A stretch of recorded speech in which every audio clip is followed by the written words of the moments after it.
Thank you, Ed. I'll be brief here. I'm just going to talk about how cousin Mark and I came to be here. And we go back a bit.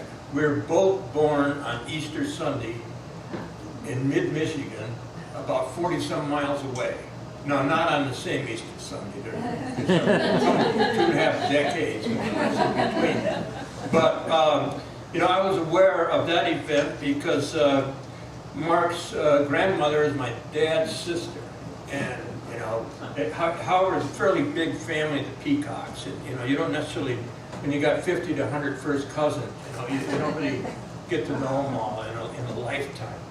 And I think it was one of the last Peacock family reunions that, you know, Mark came over to me and we both discovered, you know, where he's a starving poet and I'm, you know, living above whiskey bars and liquor stores, you know, scribbling out his poems and plays and such. And I was at a fire lookout banging out books, you know, on an old Corona typewriter. And there weren't too many of us in family, you know, trying to make a living on art. And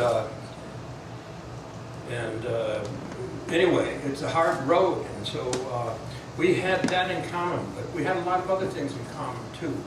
We both independently kind of spent our boyhood at the same Boy Scout camp in Michigan on a beautiful lake, you know, surrounded by woods. And you know, by the time I started going back to Michigan to see the last of my uncles and aunts who were passing, you know, pretty fast and are gone by now. You know, Mark would set up there in Saginaw and he'd become my base camp for swamp trips. And I got a Guggenheim for a project called Repatriation. You know, it's kind of archaeology stuff. So as a boy, I picked up a bunch of arrowheads and stuff like that, you know. And I decided that, you know, in the spirit of repatriation, I had to take all my arrowheads back to where I found them and bury them again. And, you know, I grew up in Michigan, of course, and so I went back there, rented a car, and it turns out that the fields in which I found my arrowheads now had townhouses and stuff like that. And so, you know, there's me in camouflage, you know, camouflage, crawling through the gardens, you know, the elaborate garden of a townhouse, you know, low crawling with a trowel in my hand, you know, digging a hole and sticking a big arrowhead back in it. But, you know, the bulk of my arrowheads came from this beautiful swamp. And that's the other thing I shared with Mark, is this great watery Serengeti called the Shiawassee River Bird Refuge. You know, it's a great Shiawassee Flat, it's a big swampy, a huge, beautiful Michigan swamp where all the three main rivers come together. And, you know, I grew up there with my dad. We'd go out and, you know, the sky was white and black with swans and geese all the time. And later on, I became a National Wildlife Refuge. And Mark had a job there. He was kind of a naturalist. He took school kids out and whatnot. I went on a couple of his impressive little, you know, little hikes. He knew birds I didn't know. And so when it came time to take these arrowheads back to a swamp, I needed a compass. So, you know, we borrowed a canoe from a friend, and Mark and I got in that canoe and, you know, went down the river, you know, sticking the arrowheads back in, you know, hiking over dikes, back in fields, and digging holes, looking around, you know. And as we're coming down, finally where the confluence of these rivers are, it's kind of the end of our trip, Mark looks off to the side of the canoe and there's a great big stone tomahawk, you know, called a silk on the edge, you know, one of the finest artifacts, if you were into such things, I'd ever seen. And this is Mark's first arrowhead of any kind. But he couldn't keep it because, you know, he had to bury it in a riverbed. But it was a pretty noble beginning. And of course, it's no accident that, you know, I came out here and sort of settled in the old, the Nelson farmhouse out on the Bridges property.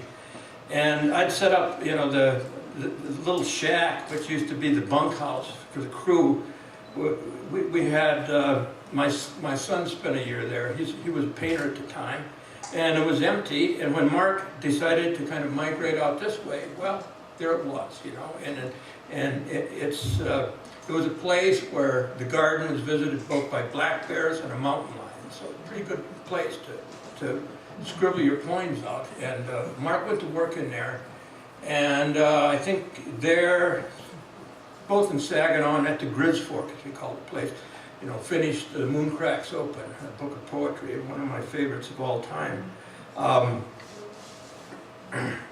And anyway, what can I say? You know, he's still here, and not only that, I saw you know, a picture of his second wedding anniversary 2 days ago, and you know, he's still here. He's not here. He and Andrea, you know, own Elk River Books, and he's, you know, he's still punching them out. I couldn't be prouder.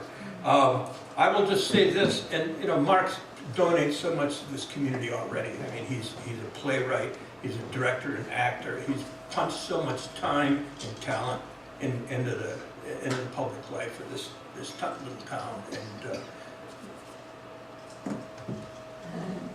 you're a mensch, and we all appreciate it. I will say only this about Vagabond Song.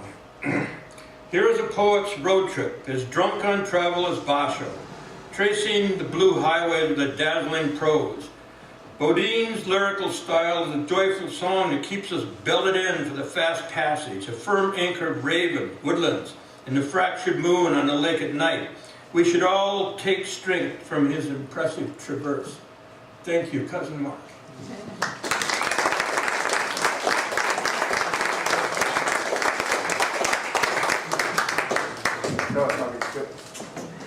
Good luck up there.